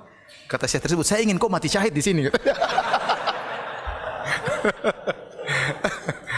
Nanti hati-hati bawa Syekh, jangan sembarangan. Akhirnya, "Ayo Syekh kita pergi. Kata Syekh, waktu kita pergi, saya lihat pendeta tadi lihat ke atas terus, lihat ke patung kayaknya kena syubhat itu pendeta ya. Karena ikhwan, masalah hidayah benar itu nikmat. Ente lahir dalam kondisi Islam itu nikmat hidayah. Banyak orang tidak ada hidayah. Mensucikan ikan, mensucikan hewan ya macam-macam ya. Kalau sudah masalah akidah itu murni hidayah dari Allah Subhanahu wa taala. Kemudian lihatlah kata Allah Subhanahu wa taala, "Afala yang wa fi anfusikum afala tubsirun." Lihatlah kepada diri kalian, tidakkah kalian lihat bagaimana diri kalian? Allah ciptakan tubuh kita dengan luar biasa hebatnya ya. Dan dalam tubuh kita ini berbagai macam sistem peredaran tubuh, sistem pernapasan, sistem ginjal dan macam-macam. Ini luar biasa. Ini semua dari Allah Subhanahu wa taala. Allah ciptakan jantung Anda pun baik di bawah tulang-tulang ya. Allah jadikan wajah Anda tampan ya. Untuk bayangkan kalau Anda lahir kemudian hidung Anda lubangnya di atas, kan susah kasihan. Kalau hujan setengah mati ya. Kalau Anda lahir kemudian jantung di luar kan juga susah kasihan. Kalau ada orang jengkel sama Anda tinggal dicopot di depan kan susah. Ini nikmat kita diberikan tubuh yang sehat ya. Belum lagi tentang kenikmatan Allah berikan matahari, hujan ya. Allah menyebutkan matahari bagaimana beredar pada porosnya, seandainya dia mundur sedikit saja kita akan kedinginan, bisa mati kedinginan. Kalau matahari maju sedikit saja dari porosnya kita akan kepanasan. Allah jaga peredarannya. Hujan, Allah kirimkan hujan. Ibnu Qayyim menyebut dalam kitabnya Miftah dari Sa'adah. Hujan Allah kirimkan dengan rintik-rintik. Dari atas sampai bawah satu tetes saja. Mengenai satu tujuan yang tidak pernah meleset. Seandainya di atas titik-titik tadi bergabung jadi 10 meter kali 10 meter bahaya kan? Kemudian jatuh di langit, bahaya, nanti bisa mati kena hujan. Tapi satu titik, kita lihat kalau di mobil kan kelihatan. Satu titik kena satu posisi. Nikmat yang ngatur gitu siapa? Allah Subhanahu wa taala. Ya. Lau nasha'u ya la ja'alnahu ujajan. Kata Allah, kalau kami berkehendak, kami jadikan hujan tersebut hujan yang asin. Afala tashkurun? Kenapa kalian tidak bersyukur? Allah jadikan air hujan air yang tawar. Coba kalau turun air asin, apa manfaatnya? Manfaat bagi kita tidak ada, manfaat bagi tumbuhan juga tidak ada. Jadi ini di antara hal yang buat kita bersyukur kepada Allah Subhanahu wa taala, kita mengingat nikmat-nikmat yang Allah berikan kepada kita. Kemudian di antara hal yang bantu kita untuk bisa bersyukur kepada Allah, kita harus yakin bahwasanya setiap kenikmatan yang kita dapatkan akan dimintai pertanggungjawaban oleh Allah. Tsumma latus'alunna yauma idzin 'anil na'im.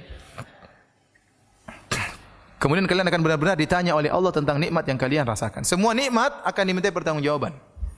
Ya. Inna sam'a wal basara wal fuada kullu ulaika kana anhu mas'ula. Sungguhnya pendengaran, penglihatan dan hati akan ditanya oleh Allah Subhanahu wa taala. Penglihatan ini nikmat. Pendengaran itu apa? Nikmat. Maka akan ditanya, nikmat pendengaran, nikmat penglihatan ini akan ditanya. Apalagi nikmat yang di luar daripada itu. Dalam tubuh kita yang nikmat ini akan ditanya, kesehatan akan ditanya, umur kita akan ditanya, harta akan ditanya. Nah, kalau kita tahu setiap nikmat yang kita miliki akan diminta pertanggungjawaban, kita akan lebih mudah bersyukur. Kalau kita punya harta banyak, kita akan keluarkan zakat, kita akan sedekahkan. Kita tahu ini akan ditanya oleh Allah Subhanahu wa taala. Kalau kita punya mobil banyak, ada orang pinjam dengan mudah, silakan, karena mengurangi pertanyaan. Kalau mobil enggak pernah dipakai, pertanyaan panjang, kenapa enggak diparkir terus? Kan repot jawabannya. Buat apa diparkir terus kalau dibeli enggak dipakai? Tapi kalau pinjamin orang, enggak apa-apa. Ada manfaatnya. Ya. Ada orang telepon saya, Ustaz, teman baik, ya, juga rajin bersedekah. Ustaz, saya punya mobil baru, Ustaz. Mobil Lexus kalau enggak salah. Ustaz mau pakai silakan Ustaz. Untuk orang-orang pertanyaan, saya enggak mau pakai. Ngapain naik Lexus? Kalau nabrak saya yang ditanya nanti. Saya juga, artinya ya dia boleh saja kalau duit banyak boleh saja punya mobil yang bagus, dia nyaman ya. Tapi dia juga berpikir bahwasanya saya akan ditanya oleh Allah. Apakah mobil ini perlu dipakai? Haruskah mahal sekian ini? Seorang kalau bisa jawab pertanyaan silakan. Beli apa saja silakan, yang penting bisa jawab pertanyaan. Kalau enggak bisa jawab pertanyaan jangan coba-coba. Anda gonta-ganti HP enggak jadi masalah. Saya termasuk orang yang suka update HP. Tapi saya siap menjawab pertanyaan dari Allah Subhanahu wa taala ya. Karena ada keperluan dengan HP tersebut ya. Anda yang sering update mobil silakan, kalau sering ganti mobil kalau bisa jawab pertanyaan silakan. Kalau enggak bisa jangan coba-coba. Pingin punya tas, ibu-ibu ingin punya tas 20, silakan. Yang penting bisa jawab pertanyaan nanti kalau Allah tanya. Kenapa tasnya 20? Kalau bisa jawab silakan. Kalau enggak bisa jangan coba-coba. Jangan coba-coba. Saya pernah ditanya oleh seorang ibu-ibu pengajian. Ya. Ustaz, saya seorang wanita yang sudah bersedekah, saya sudah begini. Ustaz, saya sudah bayar zakat. Ya, bolehkah saya beli tas harganya 600 juta? Saya bilang buat apa 600 juta tas? Ya buat apa? Tas 600 juta buat apa? Kalau Allah tanya gimana jawabnya? Itu tas hebat kah? Bisa simpan mobil, bisa simpan rumah. 600 juta ngapain?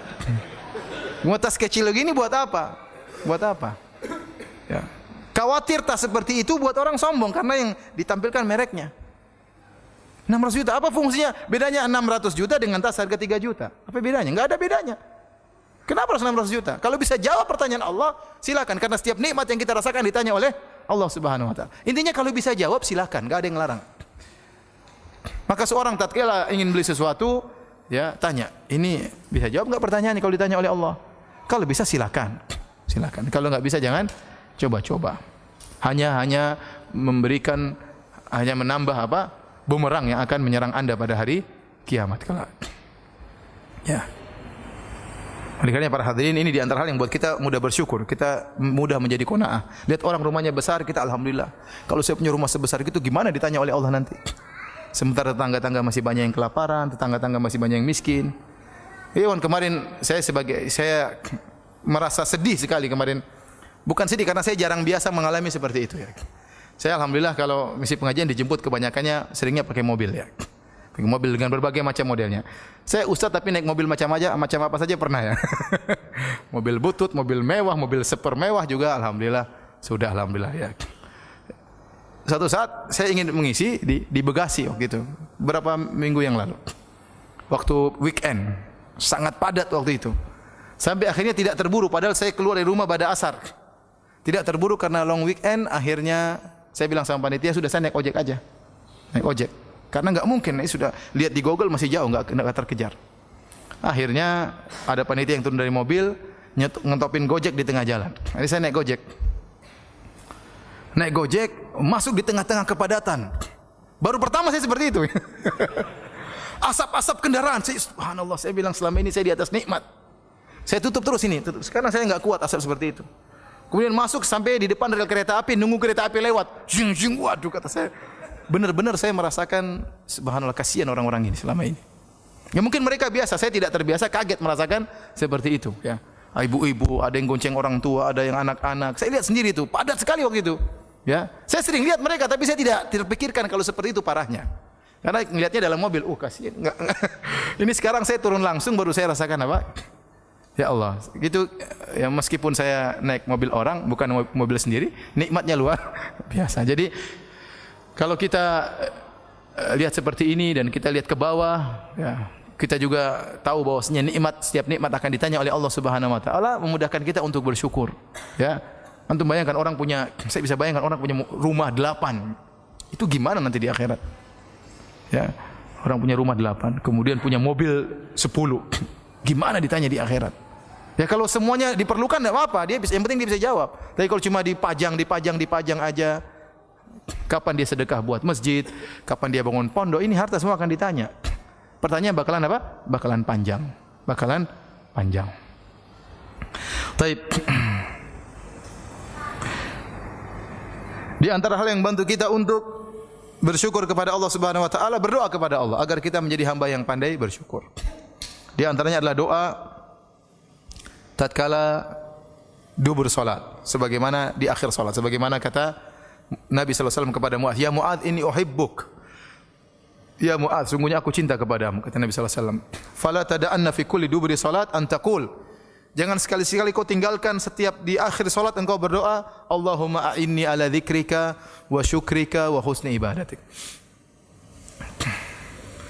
Ya Allah, bantulah aku ala dzikrika, untuk bisa mengingat engkau. Perlu ilham dari Allah.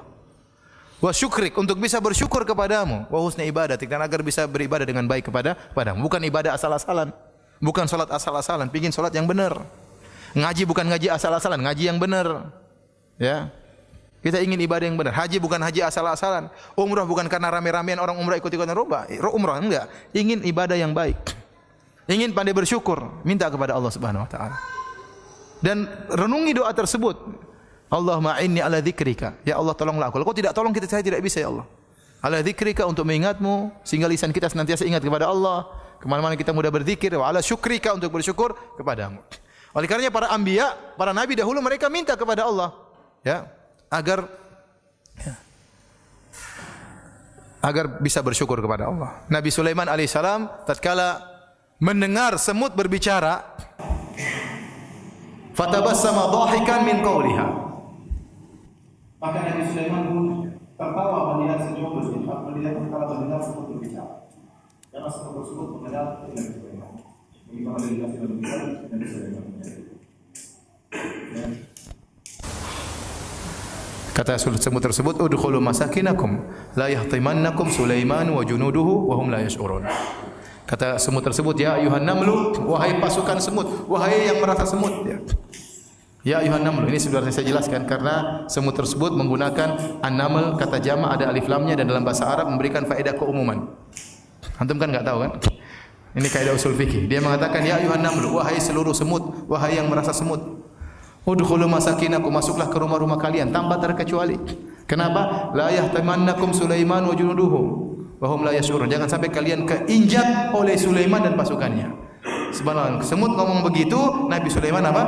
Dengar dan dia tertawa. Kenapa? Ini karunia luar biasa. Semut jaraknya jauh, paling tidak mungkin 2 meter, 3 meter. Dan dia ngomong, didengar oleh Nabi Sulaiman.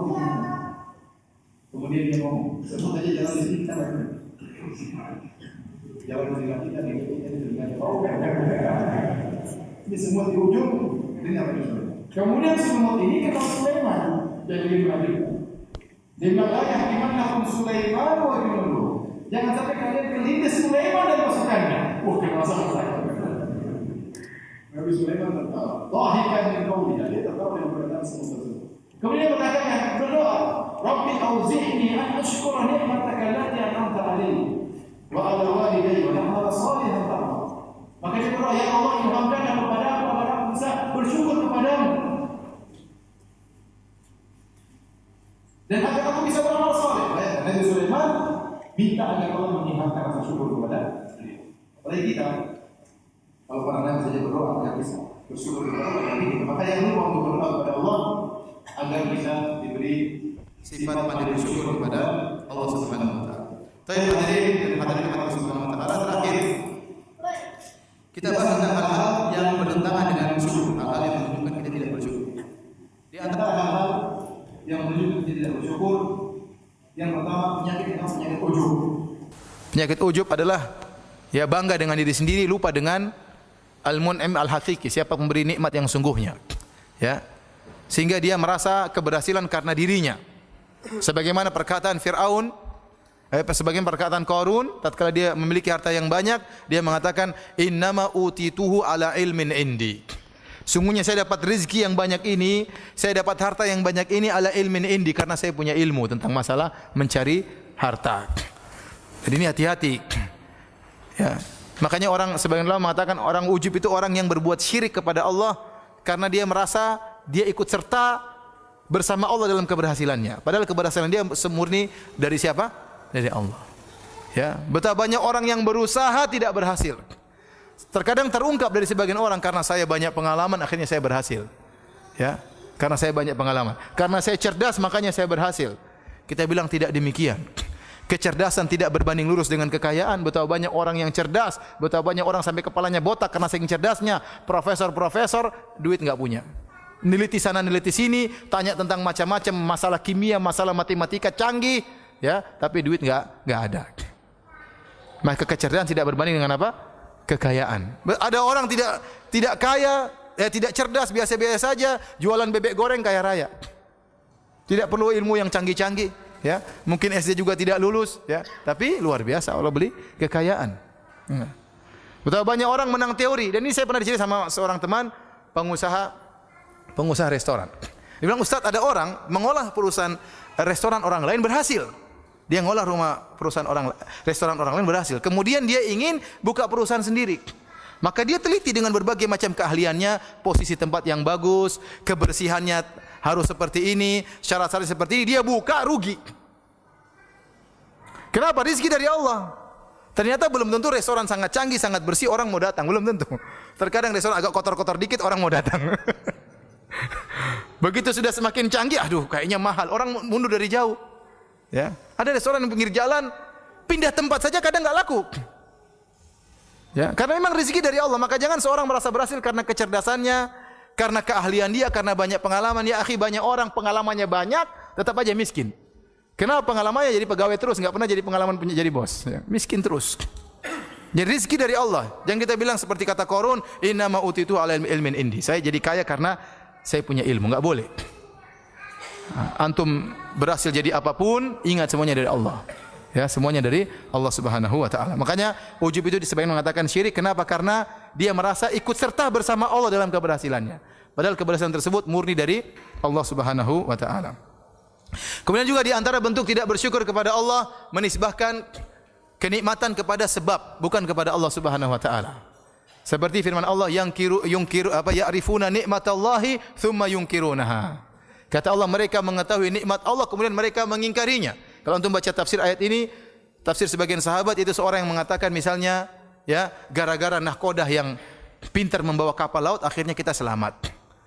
Ya, justru di saat-saat genting seperti ini kita harus tahu hanya Allah yang menyelamatkan. Terkadang dalam kondisi genting ini justru kita lupa kepada Allah. Seperti orang-orang yang berlabuh di lautan, tahu-tahu ombak besar, ternyata nahkodanya canggih, muter sana muter sini, akhirnya selamat. Dia bilang, gara-gara nahkoda itu yang pintar maka kita selamat. Padahal yang menyelamatkan siapa? Allah. Nahkoda tersebut juga Allah yang bikin dia pintar, angin pun dari Allah Subhanahu wa taala, semuanya dari Allah Subhanahu wa taala. Seperti perkataan orang, gara-gara anjing ada di rumah akhirnya pencuri tidak jadi masuk. Ini juga sama. Ini namanya bentuk tidak bersyukur kepada Allah. Justru di saat-saat genting seperti itu kita dituntut semakin bersyukur kepada Allah Subhanahu wa taala, bukan malah melupakan. Ya, gara-gara polisi akhirnya saya selamat. Tidak ada, semuanya dari Allah Subhanahu wa taala. Kita bilang karena Allah Subhanahu wa taala. kemudian dengan izin Allah, dengan sebab orang ini maka saya pun selamat. Caranya begitu. Karena Allah Subhanahu wa taala, dengan izin Allah, Allah mengirimkan orang ini, nahkoda ini, maka kita pun selamat. Itu cara yang benar tatkala bersyukur kepada Allah. Oh, gara-gara itu dokternya canggih waktu ngoperasi istri saya selamat. Enggak ya, akhi. Ya kasih selamat Allah Subhanahu wa taala. Kemudian di antara hal yang menunjukkan tidak bersyukur adalah tamak. Tamak ini bertentangan dengan syukur. Kalau orang syukur tidak tamak. Dia mencari harta bukan kalau dia mencari harta karena Allah, enggak apa-apa. Tapi kalau dia mencari harta karena tamak untuk dirinya, untuk menimbun kekayaannya, ya akhi, apa faedahnya akhi anda terlalu kaya? Kalau anda tidak salurkan kepada jalan-jalan sosial, percuma. Itu harta yang anda kumpulkan semakin menjadi bumerang menyerang anda pada hari kiamat kelak. Semakin banyak rumah anda, semakin banyak mobil anda, semakin banyak duit anda, semuanya akan menyerang anda pada hari kiamat, tidak menolong anda. Kapan harta tersebut menolong anda? Tatkala anda jalankan disumbangkan di jalan Allah, jadi amal soleh menemani anda di kuburan. Tapi kalau anda tidak jadikan amal soleh, akan anda tinggalkan dan akan menyerang anda pada hari kiamat kelak. Ya. Maka kalau tamak mengumpulkan harta sebanyak-banyaknya, itu hanya membuat seorang sengsara pada hari kiamat kelak. Tapi kalau anda sedekahkan, apa kata Nabi sallallahu alaihi wasallam? Sedekah, ya Pak? Seorang mukmin tahta dhilli sadaqatihi yaumal qiyamah. Dia akan dinaungi oleh sedekahnya pada hari kiamat kelak. Tatkala hari matahari jaraknya satu mil. Semakin banyak sedekahnya, semakin banyak naungannya. Nah, ini berarti benar.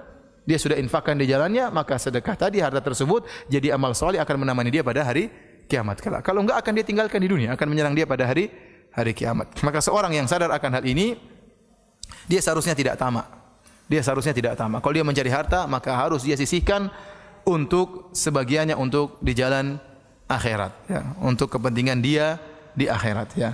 Maka seorang benar, saya sering ingatkan, seorang terkadang dia ingin safety bagi anaknya, bagi istrinya, dia belikan rumah buat anaknya, dia harus juga punya jaminan untuk dia di akhirat. Beli rumah istana di akhirat, bangun masjid, ya, bangun pondok, ya, untuk punya istana di akhirat. Dia harus pikirkan dia juga, jangan pikirkan anak istrinya saja. Dia harus pikirkan dia juga harus punya jaminan di akhirat. Kemudian di antara hal yang menunjukkan seorang tidak bersyukur kepada Allah adalah hasad. Kapan anda hasad menunjukkan anda tidak bersyukur. Kapan anda hasad, anda berarti tidak bersyukur. Kenapa? Hasad itu bentuk protes kepada pemberian Allah Subhanahu wa taala. Ahum yaqsimuna rahmata rabbik. Ya. Nahnu qasamna bainahum ma'isyatahum fil hayatid dunya. Kata Allah, apakah mereka yang bagi-bagikan, ya, rahmat Allah? Apakah mereka yang mengatur pembagian rizki Allah? Apakah mereka yang mengatur tentang pembagian ini kepintaran, rizki, nikmat? Yang mengatur hanya Allah Subhanahu wa taala. Kami yang mengatur, kata Allah Subhanahu wa taala. Ya, tatkala ada orang Allah jadikan kaya, ada orang jadi yang miskin, maka jangan kita hasad kepada yang kaya. Kalau kita hasad, kita seakan-akan protes dengan pembagian Allah Subhanahu wa taala. Maka seorang salaf mengatakan, wa ta'ammaltu hadhil ayat. Saya perhatikan terhadap ayat ini, sampailah dia pada firman Allah, nahnu qasamna bainahum ma'isyatahum fil hayatid dunya. Kami yang bagi-bagi, kata Allah. Rezeki, kecerdasan, kepintaran, ya, dan macam-macamnya Allah yang bagi-bagi. Maka saya pun ridho dengan pembagian Allah Subhanahu wa taala dan saya tidak pernah lagi hasad kepada seorang pun. Saya kasih sederhana tadi agar kita tidak hasad. Anda mungkin lihat orang rumahnya banyak. Tadi Anda bilang alhamdulillah, kalau saya punya rumah banyak seperti dia, belum tentu saya bisa sempat beribadah. Bagaimana di akhirat saya bisa jawab pertanyaan begitu banyak. Kadang betapa banyak harta membuat orang lalai, ya. Contoh sederhana, ada ustadz misalnya, ada ustadz kalau yang ngisi pengajian yang hadir tidak banyak. Ada ustadz lain yang kalau mengisi pengajian orangnya ramai sekali, maka yang pengikutnya sedikit, jangan hasad kepada yang banyak. Ya, dia dalam hati dia mengatakan, coba kalau saya seperti dia, belum tentu saya bisa ikhlas. Ya, mungkin saya ria, ya. Mungkin saya terfitnah dengan dunia, ya, macam-macam. Jadi dia berpikir seperti itu, dia tahu saya begini, ini yang terbaik di sisi Allah Subhanahu wa taala. Betapa banyak orang yang terkenal di dunia tapi tidak terkenal di langit. Dan betapa banyak orang-orang tidak tahu di dunia tapi terkenal di mana? Di antara malaikat di langit, ya. Oleh karena seorang tatkala berpikir seperti ini, insyaallah akan tidak ada hasad dari dirinya dan dia berusaha melawan. Hasad itu pasti melewati hati kita. Siapapun pernah hasad.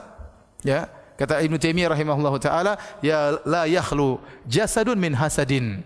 Tidak ada jasad yang selamat daripada hasad. Walakin al-karim yukhfi, tapi orang yang mulia menyembunyikan hasadnya, wal laim yubdi. Adapun orang yang buruk akan menampakkannya. Nah, kalau tertimpa hasad dalam diri antum, segera lawan. Yang dilarang oleh Allah kalau bercokol hasad tersebut. Ada penumpang lewat itu tidak ada yang selamat. Penumpang lewat biarin aja. Dibuang, dilawan. Tapi kalau bercokol terus, ditanam hasad kemudian bikin jengkel dan macam-macam, ini yang haram. Maka saya ingatkan, kalau Anda hasad berarti Anda tidak bersyukur kepada Allah Subhanahu wa taala. Demikianlah para hadirin dan hadirat yang dirahmati Allah Subhanahu wa taala, kajian kita pada kesempatan kali ini ya. Saya ingatkan kembali, bersyukur mendatangkan kebahagiaan. Kapan Anda menjadi orang yang bersyukur, Anda akan bahagia. Kapan Anda tidak bersyukur, maka Anda terus dalam penderitaan dan jauh dari kebahagiaan. Wallahu ta'ala alam bisawab.